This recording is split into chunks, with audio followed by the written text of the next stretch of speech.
नमस्कार, आप देख रहे हैं राजधानी एक्सप्रेस। मैं हूं आपके साथ पूजा मोहन पांडे। बुलेटिन की शुरुआत करते हुए सबसे पहले आपको बता दें, पेरिस ओलंपिक 2024 में भारत को पहला मेडल मिल गया है। पहली बार महिला शूटर को मिला है मेडल। हरियाणा की मनु भाकर ने जीता है bronze medal. 10 metre air pistol में मेडल जीता है मनु भाकर ने। शूटिंग में जीतने वाली पहली भारतीय महिला बनी है मनु भाकर। भारत की मनु भाकर ने 10 metre air pistol women's event के फाइनल में शानदार परफॉर्मेंस पेश करते हुए सफलता हासिल करी और भारत के लिए ब्रॉन्ज मेडल जीतकर इतिहास रच दिया।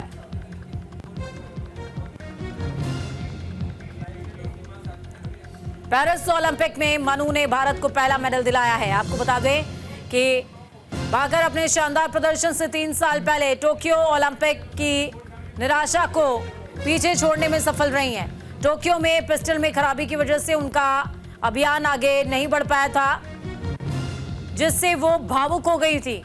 वो यहां के राष्ट्रीय निशानेबाजी केंद्र में करीबन 1 घंटे 15 मिनट तक चले इस सत्र में एकाग्रता और धैर्य बनाए रखने में सफल रही हैं। भारत ने 2012 लंदन ओलंपिक के बाद निशानेबाजी में कोई पदक नहीं जीता था और अब भाकर ने मेडल सूखे को खत्म किया है। तो वहीं मनु भाकर को मेडल जीतने के बाद हरियाणा के झज्जर में खुशी का माहौल है और हरियाणा के मुख्यमंत्री नायब सिंह सैनी और प्रधानमंत्री नरेंद्र मोदी ने जीत पर मनु भाकर को बधाई दी है।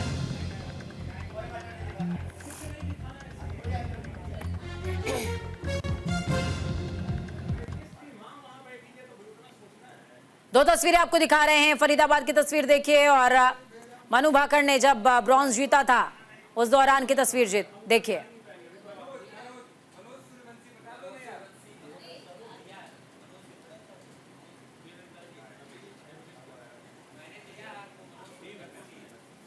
तो 10 मीटर एयर पिस्टल में मेडल जीता है।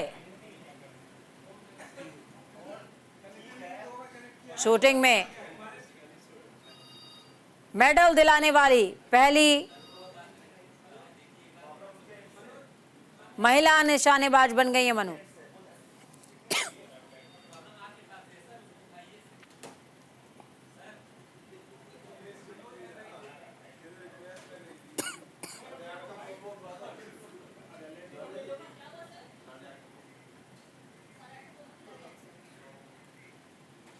चलिए, हमारे साथ ग्राउंड जीरो से मनोज जुड़ गए हैं। मनोज, क्या कुछ अपडेट है? आप मनु की मां के साथ इस समय मौजूद हैं, कितनी खुश हैं वो? बेटी ने बहुत बड़ा कारनामा कर दिखाया है। इस समय हम मनु के घर पहुंचे हैं, जहां मनु के परिवार काफी खुश हैं और उनकी माता जी हमारे साथ हैं। उनसे सीधा बातचीत करते हैं। किस तरह की खुशी है? तो आप क्या कहेंगे, बेटी ने जिस नाम का क्या कहेंगे? कितनी खुशी है आपको? आप सभी की खुशी को देखते हुए मेरी खुशी अवर्णनीय है। मतलब बयां नहीं कर सकते अपनी खुशी को। और एक है हमारे जो ऋषिकेश से जो गुरुजी हैं, जिनसे मनु ने श्वास प्रक्रिया सीखी थी, उन गुरुजी से मैं जब से ओलंपिक नजदीक आया तो इन गुरुजी से मैं मनु के बारे में कि सर अब गुरुजी अब मैं क्या करूं, तो ये सारी चीजें मैं इनसे पूछते जा रही थी बीच बीच में। मैं तो शुरुआत से पहले भी मैच क्या जैसे खत्म हुआ तब भी मैंने इनको डायरेक्ट मैसेज किया कि सर बेटी ने ब्रॉन्ज ले लिया। तो उन्होंने मुझे बात कही थी कि विश्वास विश्वास के साथ जी। किस तरह के दिन तो मेहनत करते थे क्योंकि आप माता जो है और आपको क्या कहेंगे किस तरह से? देखो बच्चे को अच्छा करना चाहते हैं, पेरेंट्स यदि बच्चे का साथ दे दे तो बच्चा पता नहीं क्या ही कुछ करते हैं। हमारे बहुत से बच्चे ऐसे गाँव में हैं जो आज भी बहुत कुछ करना चाहते हैं। हमारी बेटियां माँ बाप या तो माँ बाप साथ नहीं देते, यदि माँ बाप साथ देते तो उनका भाई साथ नहीं देता है, तो बड़ी तकलीफ होती है। तो मनु का एक बड़ा अरमान है, मनु की इच्छा है कि मैं ऐसा कुछ करूंगी मम्मी गाँव की महिलाओं के लिए और बेटियों के लिए जो वो करना चाहते हैं, जिंदगी में आगे बढ़ाना चाहती हूँ। मनु का एक सपना है सब करने के लिए, क्योंकि गाँव के अंचल में आज भी महिलाओं को पैरों की जूती समझा जाता है। मैं भी एक ऐसे ही माहौल से निकल के आई थी, तो मुझे भी ये करना है कि औरत से जब घर में लक्ष्मी खुश होती है तो घर में की बोलते हैं कि जब तक नारी विष्णु पूजनते रमनते तत्र देवता, जहाँ नारी की पूजा होती है वहाँ देवता निवास करते हैं। यदि घर में लक्ष्मी खुश नहीं है तो घर में कोई भी काम खुशहाली से हो ही नहीं सकते। तो कब तो मैंने ऐसे तकलीफ बड़ी महिलाओं को देखा, आज भी मैं उनके साथ खड़ी हूँ। मैंने इनको बोल रखा कि जहाँ तक होगा मैं आप लोगों के साथ खड़ी रहूंगी। मैंने बहुत महिलाओं के साथ में मतलब बहुत सी बहुओं के लिए लड़ाई लड़ी फिलहाल तो मैंने, तो वो उस लड़ाई में हम सफल भी हुए। तो तकलीफ होती किसी मैं किसी बेटी माँ और आग में आंसू भी देख सकती, तो मुझे तकलीफ होती। कब मैसेज मिला आपको कि बच्चे ने गोल्ड मेडल जीता है, और कब किस तरह से जो खुशी के लिए जो लोग आपके दरबार पहुंच रहे हैं? मैं सुबह से अपना आसन लगा के खाना खा के यही बैठी हूँ, और हमने टीवी नहीं चलाया, कल भी नहीं चलाया, आज भी नहीं चलाया। फिर जैसे मेरे पति मैं अपना नोटबुक लेके मेरे अंदर के जो भाव थे मैं उनको उकेर रही थी पेंसिल के माध्यम से अपनी नोटबुक पे। मुझे ये नहीं पता, मैंने बहुत कुछ लिखा, बस मैं ये नहीं पता कि मैंने क्या लिखा है मेरी डायरी में। तो जब भी मैं मनु के साथ में जाती हूँ, कहीं पे भी नेशनल है या ट्रायल्स हैं, तो मैं जब मुझे लगता है कि मेरे अंदर भी जैसे ना थोड़ी हलचल हो जाती है जब मनु जब खेलती है, तो अपनी हलचल को मिटाने के लिए मैं पेन कॉपी का इशारा लेती हूँ, या फिर कोई संस्कृत का श्लोक पढ़ने लग जाती हूँ, या फिर गीता के श्लोक पढ़ने लग जाती हूँ, या फिर मेरी जैसे नीति शतक है जिसमें अच्छे श्लोक को पढ़ने लग जाती हूँ। उसमें तो पढ़ना लिखना ही लिखती रहती हूँ। बेटी ने देश के नाम रोशन किया है, क्या कहेंगे, किस तरह की बधाई आप बच्चे को देंगे? बस मेरी बच्ची खुश होकर घर आए, वही मेरे लिए सबसे बड़ी खुशी है। और हमारे भारत के जितने भी बच्चे गए हुए ना, बड़ी मेहनत करके वहाँ पे गए हुए हैं, तो हर एक बच्चा खुश होकर घर आए, मेरी यही भगवान से प्रार्थना है। मनोज, सरकार की तरफ से क्या कुछ सहयोग रहा है, ये भी बात कीजिएगा मनु की माँ से। लगातार मंडी के परिवार से और उनके जो साथी हैं उनसे भी हम बात करेंगे, परिवार जो सदस्य हैं वो लगातार खुश हैं। और अभी परिजन कहीं मीडिया के जो लोग हैं वो यहाँ पर लगातार पहुँच रहे हैं, और ऐसे में देखिए परिजन किस तरह से के जो लोग हैं और ये मनु का घर है, और ये जितने भी जो मेडल आपको तस्वीर में दिख रहे हैं ये मनु ने ही जीते हैं। और हमें भी मनोज, मनु के परिजनों से हो सके तो बातचीत कीजिए कि सरकार और प्रशासन की तरफ से क्या कुछ सहयोग रहा है। मनु के जो परिजन हैं फिलहाल वो खुश हैं, और उनकी माता जी से एक बार और दोबारा बात कर लेते हैं सरकार की तरफ से किस तरह उनको मदद मिल पा रही है। बिल्कुल, मैं समझ पा रही हूँ मनोज, वो बिजी हैं, हर परिजन लगातार बिजी है।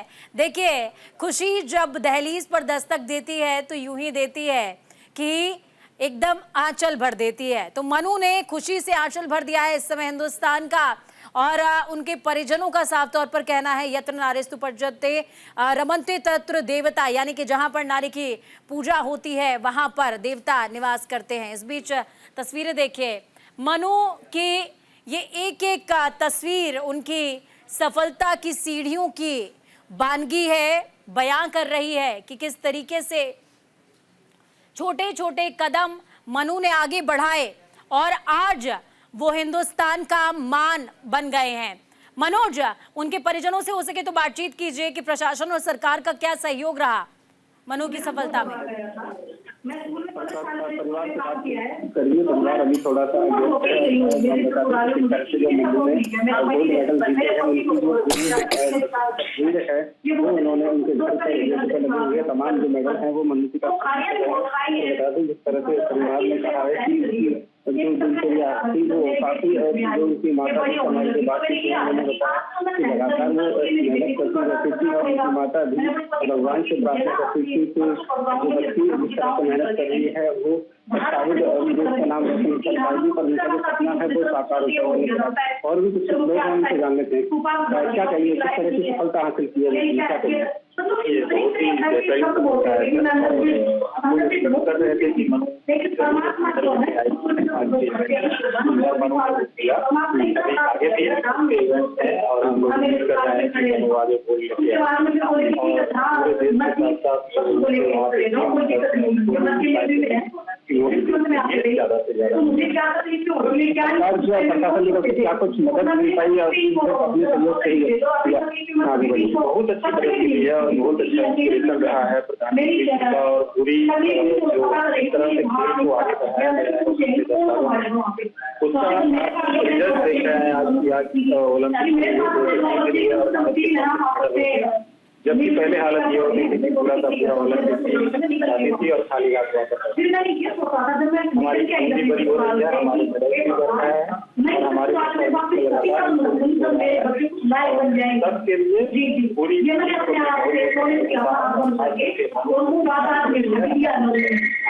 उसके बाद में फिर साधारण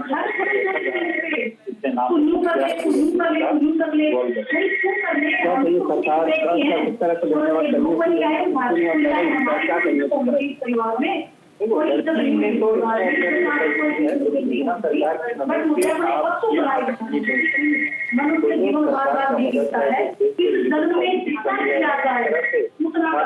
में आगे बढ़ाने के लिए सरकार ने एक किया है। उसका रिजल्ट है कि आज मेडल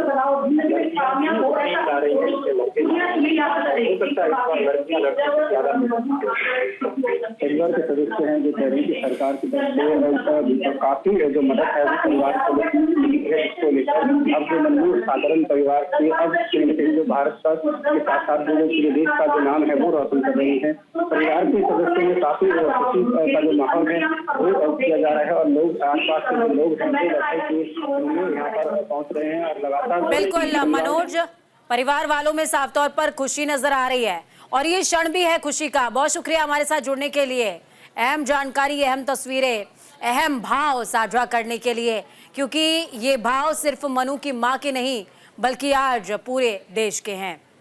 खबरों में आगे बढ़ते हैं। गुलाब चंद कटारिया पंजाब के नए गवर्नर बन गए हैं। बनवारी लाल ने राष्ट्रपति को इस्तीफा दिया था। आपको बता दें राष्ट्रपति ने पुरोहित को इस्तीफा दिया था। राष्ट्रपति ने पुरोहित का इस्तीफा मंजूर किया था।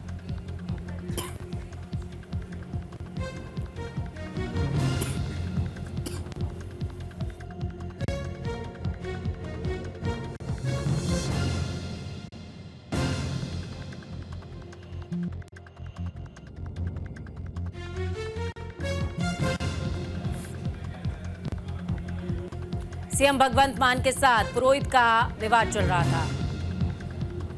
2021 में पंजाब के राज्यपाल का पदभार उन्होंने संभाला था।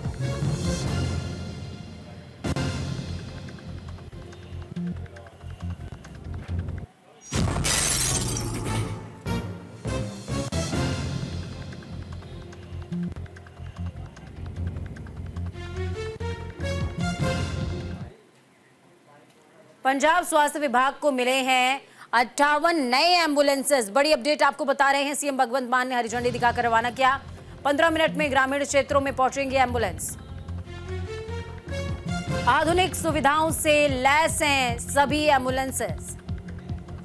पंजाब के मुख्यमंत्री भगवंत मान ने लोगों को तोहफा दिया है। आपको बता दें कि चंडीगढ़ में सीएम मान ने 58 एम्बुलेंसेस को हरी झंडी दिखाई है, जिसे उन्होंने आम जनता को समर्पित किया है। वहीं स्वास्थ्य विभाग को भी 58 नई एम्बुलेंस मिली। ये एम्बुलेंस मॉडर्न सुविधाओं से लैस है, जिससे आम जनता को राहत मिलेगी। तो वहीं पंजाब में अब एम्बुलेंसेस की कुल संख्या 325 हो गई है। इस दौरान पंजाब के स्वास्थ्य मंत्री doctor Balbir Singh, Punjab health system cooperation के वाइस चेयरमैन मनिंदरजीत सिंह विक्की मौजूद रहे।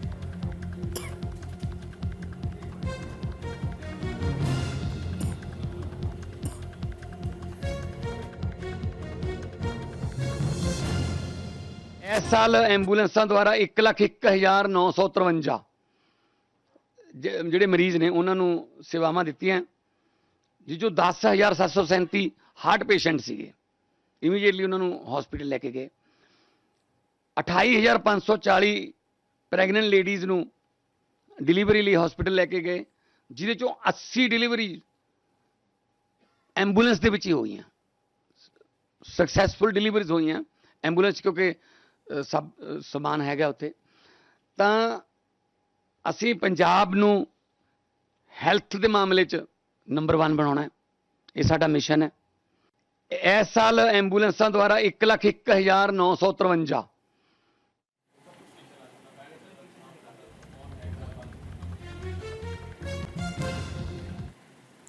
रोहतक की महिलाओं के मन की बात कार्यक्रम में जिक्र हुआ है। पीएम मोदी ने रोहतक की महिलाओं की तारीफ करी है। हथकरघा उद्योग से जुड़ी महिलाओं की तारीफ प्रधानमंत्री करते नजर आए। आपको बता दें कि महिलाओं का बदला भविष्य, इस बात का जिक्र प्रधानमंत्री ने किया है। प्रिंटिंग और रंगाई में ट्रेनिंग हासिल की है।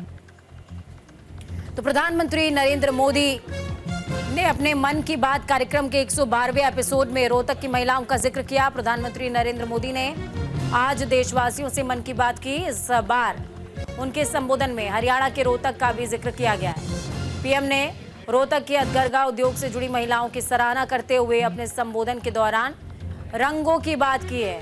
उन्होंने कहा, अब रंगों की बात करते हैं, ऐसे रंगों की जिन्होंने हरियाणा के रोहतक जिले की 250 से ज्यादा महिलाओं के जीवन में समृद्धि के रंग भर दिए हैं।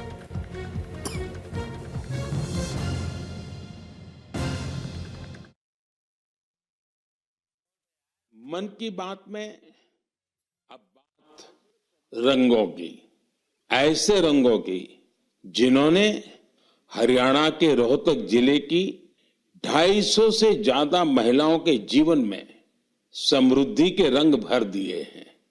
हथकरघा उद्योग से जुड़ी ये महिलाएं पहले छोटी छोटी दुकानें और छोटे मोटे काम कर गुजारा करती थी, लेकिन हर किसी में आगे बढ़ने की इच्छा तो होती ही होती है। इसलिए इन्होंने उन्नति सेल्फ हेल्प ग्रुप से जुड़ने का फैसला किया और इस ग्रुप से जुड़कर उन्होंने ब्लॉक प्रिंटिंग और रंगाई में ट्रेनिंग हासिल की। कपड़ों पर रंगों का जादू बिखेरने वाली ये महिलाएं आज लाखों रुपये कमा रही है। मन की बात में अब बात।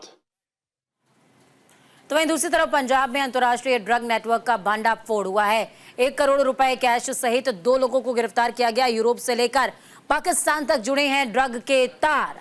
विदेश से ये नेक्सस चल रहा था। बड़ी अपडेट आपको बता रहे हैं।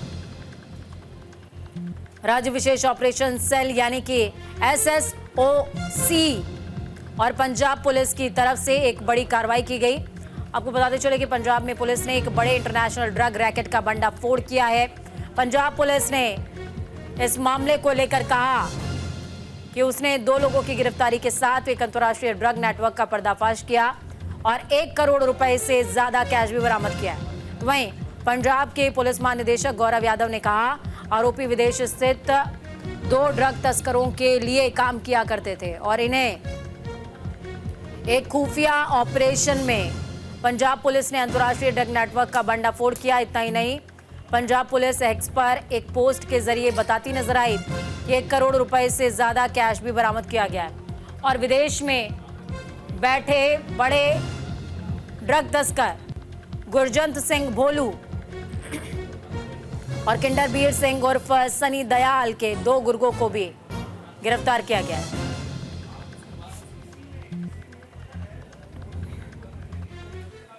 पंजाब में होने वाले विधानसभा चुनावों को लेकर सभी दलों ने तैयारियां तेज कर दी हैं। इसी कड़ी में विधानसभा चुनावों को लेकर हरियाणा में कार्यालय उद्घाटन की शुरुआत हो गई। आपको बता दें कि हरियाणा के यमुनानगर में कांग्रेस नेता डॉक्टर राजन शर्मा ने अपने कार्यालय का उद्घाटन किया। इस दौरान हमारी सहयोगी वीना अरोड़ा ने उनसे खास बातचीत की। सुनिए। चुनावों में कुछ ही दिन शेष हैं, ऐसे में यमुनानगर से चुनावों को लेकर आगाज हो चुका है और कांग्रेसी नेताओं द्वारा यहां पर जो है चुनाव कार्यालय भी खोले जा चुके हैं। हमारे साथ मौजूद हैं राजन शर्मा, जो कांग्रेसी नेता हैं। उनके कार्यालय, उनके जो चुनाव कार्यालय का उद्घाटन आज हुआ है, उनसे बातचीत करते हैं, उनका क्या कहना है। सर नमस्कार है आपका न्यूज़ इंडिया चैनल पर। सर, आज आपने अपने चुनाव कार्यालय का उद्घाटन किया है, ये इशारा किस चीज़ का, इसके लिए आप क्या कहना चाहेंगे? ये कार्यालय मेरे जो कांग्रेस पार्टी की गतिविधि हैं उसके लिए है। जैसा कि आपको ज्ञात है, मैं ऑर्थोपेडिक सर्जन हूँ और हॉस्पिटल है, सो पहले कार्यकर्ताओं को, सबको, वहीं साथियों को अपने वहाँ मिलता था, तो उसमें कहीं ना कहीं काम भी बाधित होता था और कार्यकर्ता भी अपने आप को ऐसा ही महसूस करते थे। सो अब ये कार्यालय सारे साथियों का है, सारी कांग्रेस पार्टी के साथियों का है, जहां हम बैठ के पार्टी के और चुनावों के बारे में चर्चा और आगे की प्लानिंग कर सकते हैं। जैसे उद्घाटन आपने किया है कार्यालय का, ऐसे में ये है कि शायद आपको टिकट जो है मिल सकती है, अगर मिलती है तो आपके जो लोगों को बीच जाने के जो वादे हैं वो क्या रहेंगे? देखिए, अगर आप इसको पढ़ें, अपनी विरासत मेरे माँ बाप doctor JP Sharma, doctor Krishna Pandit, सेवा की है, सेवा करेंगे। और सेवा, जन सेवा किसी भी तरीके की जिससे हमारी शहरवासियों को, हम शहरवासियों को, उसमें मैं भी शामिल हूँ, उसको दूर करने के लिए सारे मिलजुल के काम करते हैं। जनता के बीच आप जाएंगे तो आपके मुद्दे क्या रहेंगे? देखिए, मुद्दे दो हैं। एक तो स्टेट वाइड मुद्दे हैं, जो कि आप पीछे देख रहे हैं, अग्निवीर स्कीम है, बेरोजगारी है, महंगाई है, प्रॉपर्टी ID है, फैमिली ID है, और पोर्टल का ना चलना, और हर एक चीज़ के लिए आम आदमी को पोर्टल पे भेज देना, रजिस्ट्रियों का बंद होना, मतलब कोई अपनी पुश्तैनी प्रॉपर्टी को भी बांट के अपने बेटों को देना चाहता, वो भी नहीं कर पा रहा है। ये सारे, और बढ़ता क्राइम, रेप, और व्यापारियों पर पे इतने हमले, फिरौती की मांग, सारे स्टेट में रुक नहीं रही। सो ये सारे चीज़ तो स्टेट के मुद्दे हैं। अब लोकल मुद्दे क्या हैं? लोकल मुद्दे में हमने देखा माइनिंग, नशा पत्ती, जो युवा भटक रहे, एक तरफ तो बेरोजगार है, ऊपर से नशा पत्ती इतनी है। अभी पीछे आपने फूसगढ़ में ट्रेजेडी में देखा हो कि जहरीली शराब, प्रदेश की हिस्ट्री में पहली बार, इतिहास में पहली बार हुआ है कि सरकारी ठेके से जहरीली शराब बिकी। और अगर आप उसको न्यायिक मापदंड में जाएं तो उसका न्यायिक मापदंड में जो कॉस्ट है, हर्जाना भरते भरते सरकार ने सिर्फ दिया क्या, मेरे ख्याल से अभी उनको कंपनसेशन मिली थी, और तो दूर की बात संस्कार का भी कुछ रही।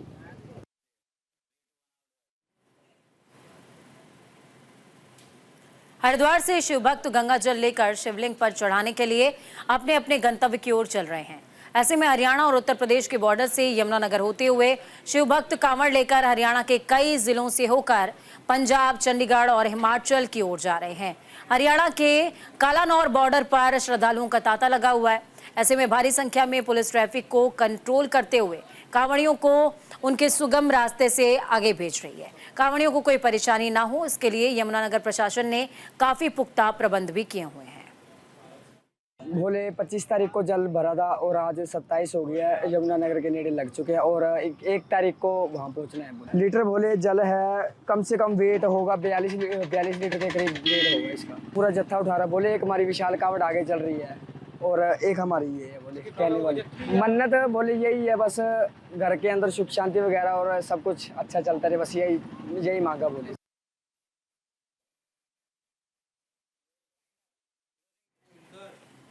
राजधानी एक्सप्रेस में खबरों का सफर यहीं तक। मुझे दीजिए इजाजत। नमस्कार।